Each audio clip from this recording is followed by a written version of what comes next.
Thank you. Thank you for having me and allowing me to talk a little bit about my passion, let's say, which is circular construction. So I'm an architectural engineer. I have a background in academia at the University of Brussels, where I did research on circular construction. So in a more theoretical environment, we're also already looking at how we can implement this also in the building industry.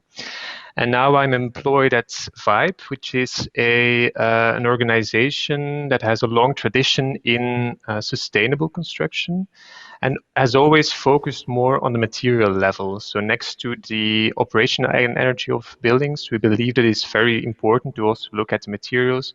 Where do they come from? What is their footprint? And what impact do they have on the health of the users of our buildings, but also, of course, on our planet?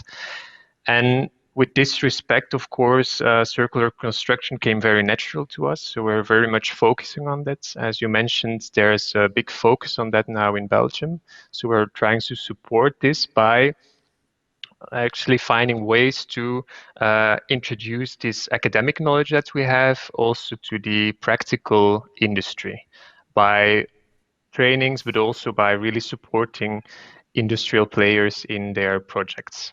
And that's also how we were involved in the Circuit Build project, which is a project that it's not a certification, but it looks at exemplary products and assesses them to also provide end users, but also building professionals that want to apply these products in their projects to help them make informed decisions, because there's not really a certification for circular construction yet, but we wanted through our evaluation to also allow them to make these decisions and know how these products could contribute to a more circular use of materials in the construction sector. And that's how I also got into contact with the VinylPlus labeling, which is a bit of an odd one out because, of course, it's not one product, it's a labeling for many products, which is also a big benefit because, like this, it can also strive for some changes in a very large industry, the PVC industry. And so in the Circuit Build project, we did an evaluation following a very broad range of criteria. It was a qualitative assessment that we did, and the main criteria were mainly about reversible assembly and reuse. How can you actually reuse products in the future, so not only for recycling, but also direct reuse. Biodegradability was one of them, and then also recycled content and upcycling potential. And we saw immediately with the VinylPlus label that there was a lot of focus on these last two, of course, which was also a logical step for an industry like the PVC industry, more on a technical level. But there were also some aspects already of reversible assembly in there, and so increasing also the potential for direct reuse. And one of the things that I found very interesting about the label is that it doesn't only look at the product itself, but also really looks at the companies, because circular construction is not only about the materials that we use, but also the way in which we use them. So the whole building economy actually is changing through circular construction. There's new roles, and it's also about what you do with these materials. Do you collect them to then recycle them or for direct reuse?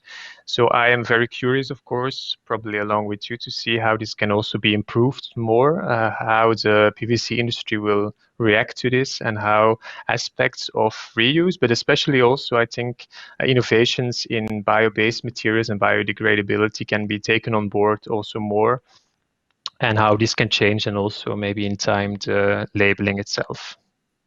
So in an ideal world, well, where do you see the evolution of the VinylPlus product label going?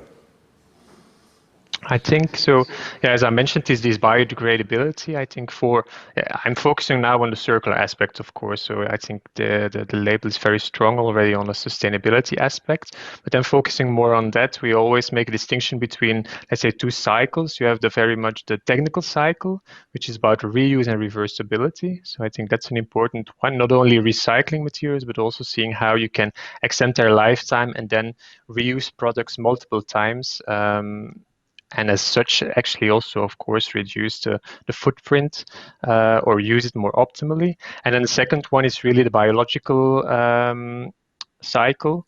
So I think there's many innovations. Of course, they're in early stages, and I know that also the labeling is already involved in looking into that of bio-based sources, but also biodegradability for some functionality and applications, of course.